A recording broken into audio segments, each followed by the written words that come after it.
നിന്നെ ചതിക്കുകയും ദ്രോഹിക്കുകയും ചെയ്തത് ആരാണെന്നും ഇപ്പോൾ നിനക്കൊപ്പം ചിരിച്ചുകൊണ്ട് തള്ളിയിടാൻ ശ്രമിക്കുന്നത് ആരാണെന്നും എനിക്കറിയാം.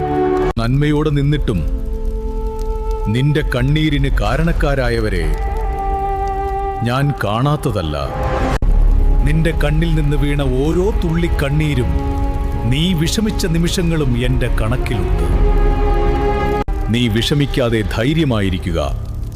നിന്നോട് അനീതി പ്രവർത്തിച്ചവർക്ക് ഒരിക്കലും രക്ഷപ്പെടാൻ കഴിയില്ല. അവർക്ക് ഞാനൊരു സമയം കൊടുത്തിട്ടുണ്ട്. അതുവരെയും വിജയിച്ച സന്തോഷത്തിൽ അവർ കഴിയട്ടെ. ആ സമയം കഴിയുന്നത് മുതൽ നിനക്ക് വേണ്ടി ഞാനൊരു തുടക്കമിടും. അന്നു മുതൽ നീ അനുഭവിച്ച അതേ വഴികളിലൂടെ യാത്ര ചെയ്ത് സമാധാനമില്ലാതെ അവർ അലയുന്നത് നീ കാണും. നിന്റെ കണ്ണീരിന് മറുപടി കൊടുക്കുന്ന നാളുകൾക്ക് അധിക ദൂരമില്ല. നീ ഭയപ്പെടേണ്ട.